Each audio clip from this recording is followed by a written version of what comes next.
and it's time to talk about the Sega MegaDrive, or the Genesis if you're a North American. And this, I have actually been asked about this video, so Lee, this video's for you, pay attention. Now, the first thing I want to get into is the name.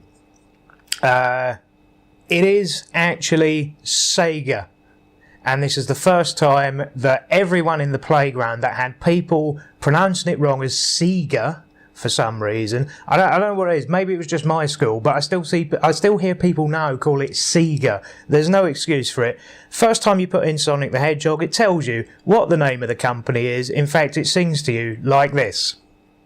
Sega! So there's no excuse for it. It tells you. Right. So first of all, a quick history lesson on Sega. So in the late 1980s, Sega, as a company, pretty much ruled the arcades. Pac-Man and Atari stuff had largely disappeared. It wasn't popular anymore. Konami had yet to release the 4-player cabinets, which were really popular, although they did have a couple of shooters going that were really good. Capcom wasn't known for 2D fighters then, which obviously they're much more known for now. They were quite happy sitting on a Nintendo with Mega Man and stuff like that. That was doing them fine. And if you ever heard the word fatality in an arcade, you ran and called the police. So that's the late 80s. So you could walk into any arcade in, say, 1986, 87, and it would be largely Sega machines, because their choice stuff was out by then, sort of Hang On, Outrun, all the favourite stuff like that. All powered by the Sega Model 1, Model 2, and then later on the System 16 hardware. So that's basically where Sega was at as a company. The Master System had been relatively successful for them, certainly in Europe anyway, and obviously in South America that I talked about in the Master System video. So they realised there's a lot of money to be made getting another console in the home, and hopefully this time cracking America. So what they did basically is they took their System 16 board, as it was called, that was running all the favourite arcade games at the time, and worked out a way to consoleise that. Obviously at a much cheaper spec than the arcade boards were, because they were, hundreds and hundreds of pounds at the time. There's no way you can put that into people's homes. But what they did have is they had the hardware. They found out a way to consoleise it, make it cheaper, and largely port their own games from the arcades directly onto the system. So I'll talk a bit about how they did that in a minute. What I want to talk about first is the variants of the console. Now, I don't include the Mega Drive Mark III as a console variant, and I think a lot of collectors don't. Perfectly, and I'll go into why later on as well. What the Mega Drive 3 is basically, it was produced by another company under license to Sega. And if you're going to buy Sega stuff based on what was produced under license, you're going to have rooms full of shit before very long, because part of the issue with Sega at this time period is they would license anything, which I will go into in a bit, and the reasons why they did that. But yeah, so basically I don't count the Mega Drive 3 as official Sega hardware, and nor do most people. Because quite frankly it's not. But there are actually 3 variants, and a lot of people don't know this at all. Everyone knows there's a Mega Drive Model 1 and a Mega Drive Model 2, but a lot of people don't know there are actually 2 Model 1s. And they're only very slightly different, and I'll show pictures of them there. Basically, the model you want is the first edition of the Model 1, which I'm going to call the Model 1A, just to be clear. And the only thing you'll notice on this console is right around the top of where the cartridges go in, it says high definition graphics and stereo sound. That's it. But that is the model variant you want. The second iteration of the Model 1, which I'm going to call the 1B, is almost exactly, well, it's entirely exactly the same to look at from the outside, only it doesn't have that written there. So obviously what you want is the first one. Because it is, the sound hardware is slightly better on it, and there's a slight graphical edge on it, although at the time nobody noticed that, because everyone was, the best people were running it on really was composite. Not many people bothered to buy the SCART RGB leads, although people have them now. There are noticeable differences on modern televisions. So yeah, there's also the Model 2, which was a smaller variant, which ideally is not the one you want, although it is the one you will get far, far cheaper. So if you just want to play the games and you don't really mind how they sound and look, then a Model 2 is absolutely fine and will do the job. It will play all the games. And all of these variants have Master System compatibility. This is another thing, is I talked about the backwards compatibility that the Master System had when it came out, and the Mega Drive is absolutely no different. The only trouble is actually getting the cartridges in there. But we'll talk about that when I go through hardware. So yeah, there are basically 3 proper official variants, but a lot of people don't know there's 3. So that's just me being a know-it-all, but this is actually a thing. The hardware is slightly different in all the variants, although they're obviously all compatible. But ideally, yep, as I said, the one you want is the one that's got high-definition graphics written on the top. That's the model you definitely want. I don't have that, unfortunately. I've got the Model 1B, which is absolutely fine. I mean, I you know, for actual playing purposes, it's fine. It's only if you're a bit really pernickety about graphics and sound that it's actually going to matter. But if you are going to buy a Mega Drive, that's the one to look out for. Okay, so the other hardware to look out for, the original 3-button controllers. Now these are abundant. You can get them almost anywhere. I mean, anyone worth their salt in retro games should be able to get hold of these. Absolutely no problem. But you do have to check. Do check that they're working when you get them, because quite often the wires they seem to pull out from the controllers. They don't seem very. A lot of controllers, they'll have like internal pieces of plastic that the wires wrap round in order to stop them being pulled too far out of the controller. But what the Mega Drive has is it seems to rely, the way the wires are actually wrapped round, it seems to rely only on that rubber bung on the end of the controller stopping the wires being pulled out. It's not a particularly good design, you know, for kids that are pulling the controllers about. They do break relatively easily. I've broken 2 of them, and I didn't even mean to. So. Just because you know, it may have been lying on the floor and I've tripped over it or something like that, and then the wire's just yanked out. They're not, you know, they're fine for normal gameplay, but please do look after them. Sometimes you'll find these with a white start button, sometimes you'll find them with a red start button. That just depends on which particular model of Mega Drive or Genesis they came with. There's no actual internal difference in the controllers. Then we have the later released 6-button controllers. Now, these aren't really a necessity, and they are scarcer than the 3-button ones. But if you want to play stuff like Mortal Kombat 2 or Street Fighter 2 or something like that, these are an absolute must, because it is a pain in the arse switching from punches to kicks by using the start button the whole time. And quite often what used to happen is maybe your mate would have Street Fighter 2 and invite you round for a play.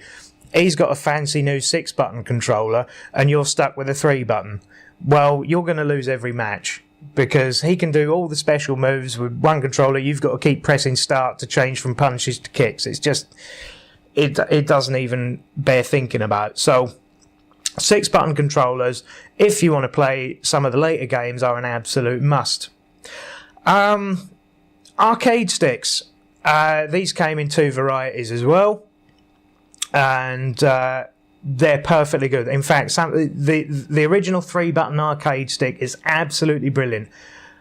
I can't think, apart from something like maybe the NES Advantage might just edge it a bit, but for a proper nice weighty arcade stick, that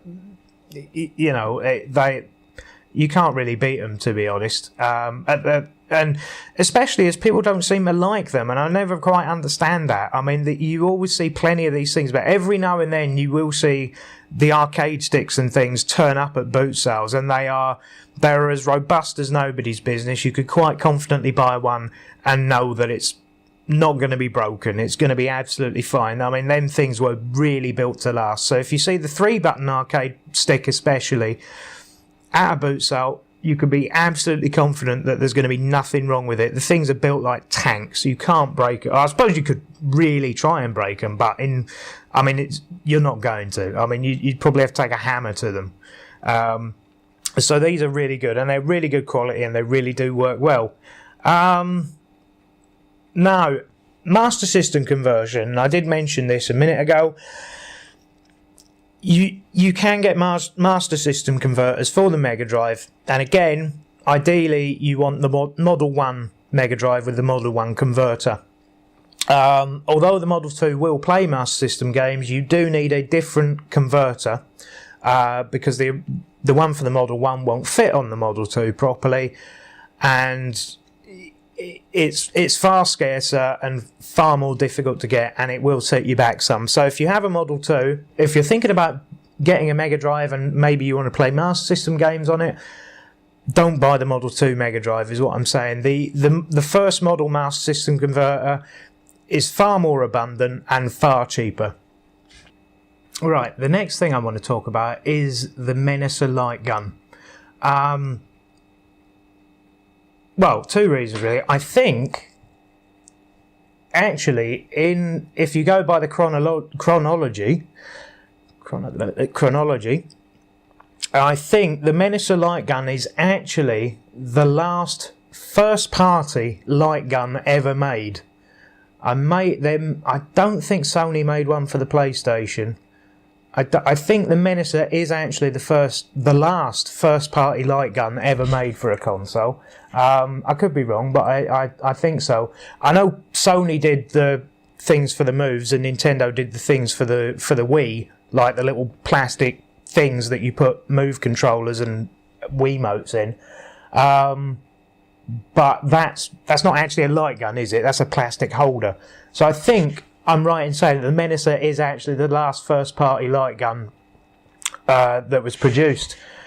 Anyway, it's not very accurate, and you look like an absolute bellend while using them. Same as the other giant gun of this generation, which I will get onto in a couple of videos. Yeah, nobody looks cool with a Menacer in their hand, put it that way. A good alternative, if you do like light gun games on the Mega Drive, is there was one that was bundled with Lethal Enforcers. I think there's a blue one and a pink one, but I could be wrong. I've only ever seen the blue one. Like in real life, I've only ever seen the blue one. I'm sure it was by Konami. It was definitely bundled with Lethal Enforcers, but that looks like well, obviously it's light blue, but it looks like a revolver. It feels like a light gun should feel. It's for shooting things, not for, this shit up here. What's this? Bang bang. You're playing as a cop. Anyway, that is my choice of the one that I would use.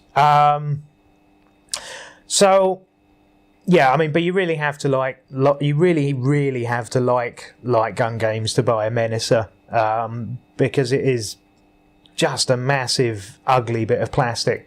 But it works perfectly okay. It's a light gun. What it works like it's supposed to. But again, I do feel the need to mention this. If you are going to buy light gun accessories for a Mega Drive, make sure you're playing on an old cathode ray TV, like the old fat screen CRT ones. Otherwise, the light guns won't work. People online, and every day you can go on a retro gaming forum somewhere, and people don't seem to grasp this. You know, I saw one, it must have only been about 3 or 4 weeks ago on one of the forums. It's like, oh, the amount of broken NES zappers I've had in the last year while trying to collect for my system. And it literally is like you had 5 people within a couple of minutes going, what TV are you playing it on? Because it's not going to work. Anyway, if you like light gun games, you have to have an old TV for this console, otherwise you're getting nothing. So light guns, done with them. The next thing I want to mention is the 4-player adapters. Now, the Mega Drive was quite versatile, or not very versatile with its 4-player adapters, because there were several, and not all of them worked with all games. So it's basically trial and error, because there were 1 or 2 that are unbranded as well. So to find out what works with what, you'd really have to go and look, or, you know, actually try it yourself. So you can't recommend one brand of 4-player adapter, unfortunately, because they don't work with all games. Obviously, if you've got one with the extra ports on the cartridge, like a Codemasters cartridge, like Micro Machines or something like that, then obviously that will work with Micro Machines. But that's no good if you want to play Bomberman. Obviously, you can't have 2 cartridges in. I seem to get in my head, although I can't confirm this, I seem to get in my head that there was one that works specifically with EA games. So all the sports games you could use with, but you couldn't use it for normal cartridges. Now that may be the way the cartridges were built, because there was actually slightly different hardware in the EA cartridges as there was in the normal Sega produced ones. Anyway, so it may be down to that. I don't know why. I just know that it is a fact that you cannot get one 4-player adapter for the Mega Drive that will work with every multiplayer game. There are different ones that work for different games, and it's basically a question of trial and error. And that's probably why you never see these things, because collectors obviously have a whole stash of them that they need to play their entire collection. So you very rarely see them.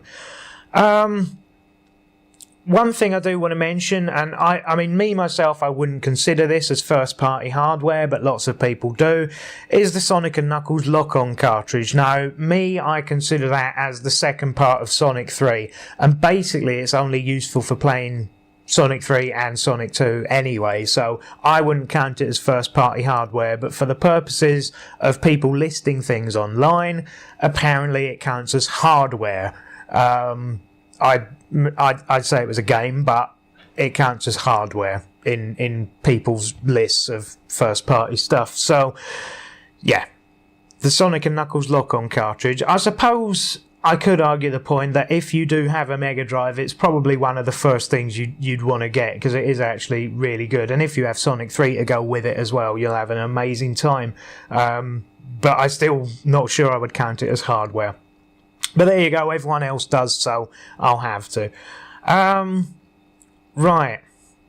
Now that we've got an overview of what's actually available,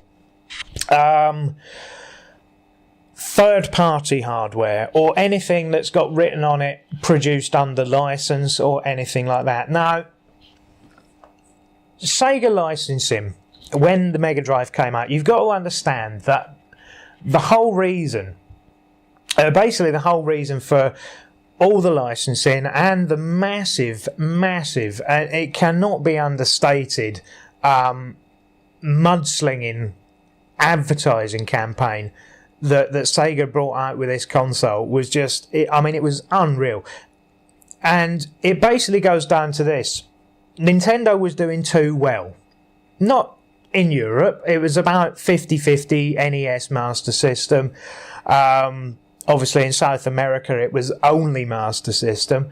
But in the markets that matter at the time, so that's basically the US.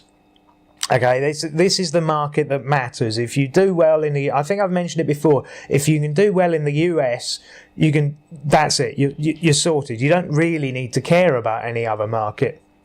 And this part of the reason was basically Sega learned from the mistakes of the Master System, and the marketing campaign was absolutely aggressive. I mean, stupidly aggressive in some cases. We didn't get it so bad in Europe, you know. We got the cooler end of the adverts, I suppose. If you were a Sega fan, then it was the cool system to have. I mean, there's no argument that. But the stuff that they got in the States, when you see it now, you just go, that is unbelievable. The aggressive marketing against Nintendo. The other thing Sega did, and they did this primarily because of what Nintendo did. Now, Nintendo's licensing at the time for the NES it was very, very strict. They had their third-party licenses. It basically worked like this. As a third-party Nintendo producer, what do you call them? Development. Third-party development under Nintendo basically went like, you can produce 5 games a year per company, and you have to buy all the stuff to do that from Nintendo, and you can't produce for other consoles. Now, some companies got round this. I mean, obviously, Konami managed to produce 10 games a year because they owned 2 companies. There was Konami, and in Europe, I think it was Falcom that was the other company that was basically Konami. And they produced games under that label as well. When Sega came along, they basically said to these developers, had a quick word in their ear and basically said, our licensing isn't like that. You can produce as many games as you want. Yeah, you still have to buy the stuff from us. We're going to produce the cartridges, but you produce as many as you want and absolutely flood this console with your third-party games. Now, depending on what they were, obviously, people like Konami stayed with the NES for a time being, as did people like Capcom. They had stuff on there. Capcom had Mega Man and things like that. I mean, they were happy with Nintendo. It wasn't really a problem for them. They were making enough money that it didn't really matter, and they didn't want to rock the boat, especially when they had so much stuff already planned to come out on the NES. Basically, Konami and Capcom, between them, had so much ready to come out on the NES, it wouldn't have been worth them to rock the boat with Nintendo. But a lot of the smaller people did. They jumped ship and they immediately started producing stuff for the Genesis console that was, or the Mega Drive console, depending on where you are, that was coming out. So, what they did is they just, and EA most notably, just started putting out all these games, or started developing all these games. And then EA goes to Sega. And this is where it all started to go wrong. And if anyone who was at Sega at the time is watching this now, you are mostly responsible for the way EA is as a company now. They basically lied. They went to Sega and they said, look, we plan on releasing all these games. We don't plan on paying you what you want to do it. So basically, we've got an entire team of software and hardware engineers working at EA. And we are going to make our own versions of the cartridges and basically cut you out of the loop. So we will make unlicensed cartridges. This is basically the attitude that EA went into the meeting with, is we will make unlicensed cartridges unless you give us a deal. And what could Sega do? I mean, they're trying to get a new console off the ground. They need third-party developers. EA was promising to be one of the biggest, and obviously, as we know from history, it did turn out to be one of the biggest on the console, so you could argue smart move. So they gave EA a massive discount on licensing. Yeah, so basically, EA lied. And as far as I know, they never successfully found a way to produce their own... They still had to buy the stuff from Sega in order to produce the cartridges, but that's why they come in a different shape. And incidentally, as a side note to this, EA weren't called EA at the time. They were called Electronic Arts, and their logo was actually EOA. If you go back and look, you'll see that. But once they had... I mean, basically, Sega gave away their licenses. This is what I'm trying to say. Their third-party licenses, they basically gave them away to anyone who knocked at the door.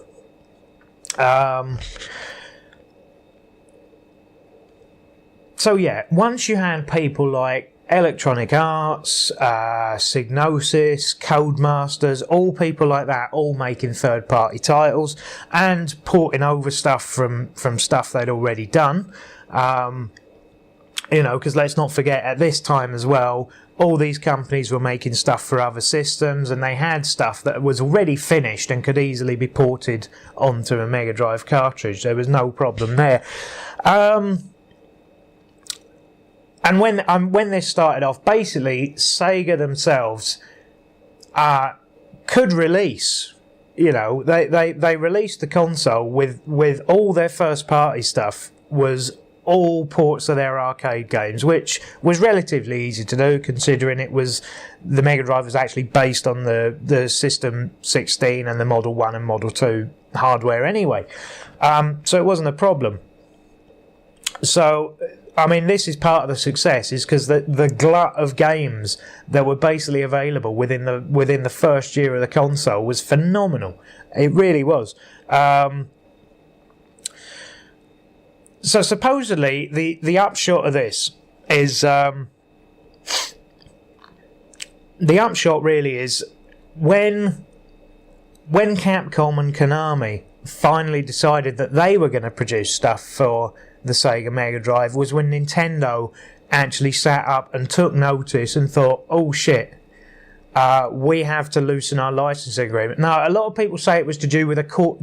It was due to a court case that was going on in the States, but behind the scenes, what was actually going on was there were stirrings from the third-party developers that Nintendo really didn't want to get rid of, that said they were going to start making stuff for Sega later on in the life of the console, that really made them sit up and listen and go, oh, maybe we need to treat our third-party developers with a bit more care because they're all jumping ship to this competitor. Which is sort of the joke now with stuff like the not so much the Wii, but stuff like the Wii U, that, you know, it's all Nintendo first party stuff. Well, it could have been then if they hadn't loosened the reins a little bit. So thank you, Sega, for that, but boo for giving Electronic Arts so much power, because they're arguably one of the worst companies in the world today. But that's by the by. So the games, like I've said, there's so many to wade through, and catering for all different things. And bearing in mind, you're still in the very early days, so there can be quite a lot of experimental style games, which is, I mean, it's absolutely fantastic. There's just loads of stuff out there. I can't even mention most of them. Oh yeah, that silly Needle Mouse character came along after a little while, but we all know who he is, and yeah, he did very well apparently. Sold the system brilliantly. So yeah, if the original model Mega Drive sold with, usually came bundled with an arcade port. Altered Beast was definitely the one that was released in the US with the first model Mega Drive. I'm not sure if it was the same in Europe. I can't find... You'd be surprised how little information there is about what was released in Europe at the time. Now, we didn't get our Mega Drive until Sonic the Hedgehog came out, so ours was bundled with Sonic the Hedgehog and the Mega Games 1 compilation cartridge, which had Super Hang-On, World Cup Italian 90 and Columns on it. So I don't know what was bundled originally with the Mega Drive. I have no idea, and I've tried to find out. I really have. Nobody seems to know. So unless you had one, then you know what's bundled with it. But I mean, literally, even on Wikipedia, which even if I looked at it, it would probably be wrong. Still, there's no information. There's no real information on Wikipedia on when the actual console came out. Even on the article, if you go there and look at the right hand side on the sidebar, and what's actually written in the information are two different dates. So it's not... it's amazing. Anyway, so if you like Sega arcade ports of the time, then it is definitely a system that you need to take a look at. So what am I going to do for the verdict? Well, I think it's obvious, really. Collect. Definitely for this one. For a few reasons, really. Is number one, the consoles are really cheap. I mean, you can get one with the power pack and probably a couple of games, although they will be loose ones, for about 25 to 30 quid. Absolutely no problem. You'll probably want to buy the RGB plug, in which case... the Model 1 is the way to go, because the Model 2, the graphics aren't very good and they will look pretty terrible even through RGB. I mean, it does do a good job of cleaning them up, but they are not... It's not nice. It's not nice to look at. So, but if you don't care about that and you are playing on an old CRT TV, it's not going to matter a toss, because you're not going to notice the difference. It's just not going to be a problem. So yeah, definitely collect. All of it's really cheap at the minute. If you don't mind cartridge only, it can sometimes be amazingly cheap. You find every now and then you'll find somebody getting rid of like 30 cartridges for £30. I mean, it really is that cheap. Obviously, if you want box and instructions, you're going to pay more. But, and this is going to be the thing with Sega, really, is that because the boxes that the games came in were really sturdy plastic, quite often instruction books are ripped to pieces, because of course people bought this for kids, so what do you expect is going to happen? But because the boxes are really sturdy plastic, they tend to have lasted quite well. So for games that had boxes, for games that are on eBay or wherever with boxes as opposed to the ones that aren't, it's about 50-50. Where with a lot of consoles of this time, the ones that had cardboard boxes, it's going to be 95 to 5% is the ratio of those that are boxed and those that aren't. Thankfully for the Mega Drive, although towards the end of its life they did start doing stuff in cardboard boxes, which is, in hindsight, is a really stupid idea, but they thought they were saving money doing it. I mean, I don't know. It was clearly a poor decision, and as you'll see in the next videos I'm going to do, towards the end of the life of this console, Sega started to make some really poor decisions with regards to what they were doing. But that's not for this video. The Mega Drive, on its own, as a standalone console, you can't go wrong collecting it. Put it that way. There is no way you can fuck this up. You can't really buy the wrong games, because there are a few bad games, but there's nothing where you'd play it and go, I wish I hadn't bought that. Really, there's nothing really in the games library like that. There's maybe one or two, but the one or two that are definitely the worst games on this console, they tend to be reasonably rare, so you're not going to find them by accident. You really have to know what you were looking for to get the worst games on this console. Anything you buy is going to be mediocre at best, At worst, sorry. Mediocre at worst. You're not going to find a game that's unplayable. Put it that way. Long gone is that generation. Although it does seem to be coming back in modern times. So yeah, you can't go wrong. Collect every single day of the week. And if you see stuff cheap enough, buy bundles.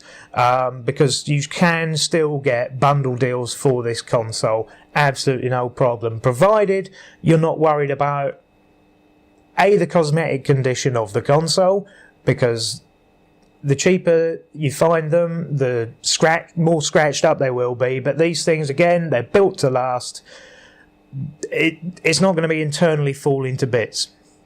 Yeah. If you want to collect box stuff, obviously you're going to have to pay a premium, but that's going to be the same with every console, only, like I say, because of the resilience of the cases the games came in, they're not going to be as expensive as they might be on other platforms. So, every single day of the week, collect.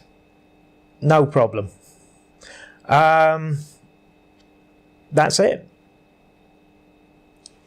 So, the next thing, the next video is going to be, I'm not sure if it's going to be one video next, or maybe I might do 2 shorter ones. But it's going to be the Sega MegaDrive add-ons, basically. So that'll be the Mega CD, or Sega CD, and the 32X. Now, that might come up as 2 separate videos. I'm not sure. In fact, it probably will come up as 2 separate videos, because I've actually written quite a lot down here. So that might be 2 separate shorter videos rather than one big one. So keep an eye out for that, especially if you are collecting for Mega Drive at the moment. It's probably a good idea to watch the Mega CD and 32X videos, because it will apply to the console that you've currently got or are thinking about getting. So these videos are sort of going to be sort of a trio of videos that are all going to be relevant to the same sort of collector. And if you're just a Sega fan, really, it's probably well worth listening to. I'm going to try not to drone on any longer, but I can't, honestly, I can't sing this console's praises enough, really. It really was fantastic, and I wasn't, growing up, I was the Nintendo guy. My stuff was always Nintendo. It was always my brother that had the Sega stuff, just because that's the way it worked out. It just seemed, but it was fine. Obviously, we lived in the same house. We got to play each other's consoles, so it was absolutely no problem. We didn't need to have arguments over which was better and which wasn't, because there was both in the household, so it wasn't really an issue. But I can't sing this console's praises enough. It really is fantastic. And if you're going to get anything from this generation, just edging it out cost-wise, for the amount that you would spend on a collection of this stuff, this is the one to go for. So, yeah. I'll see you in the next video.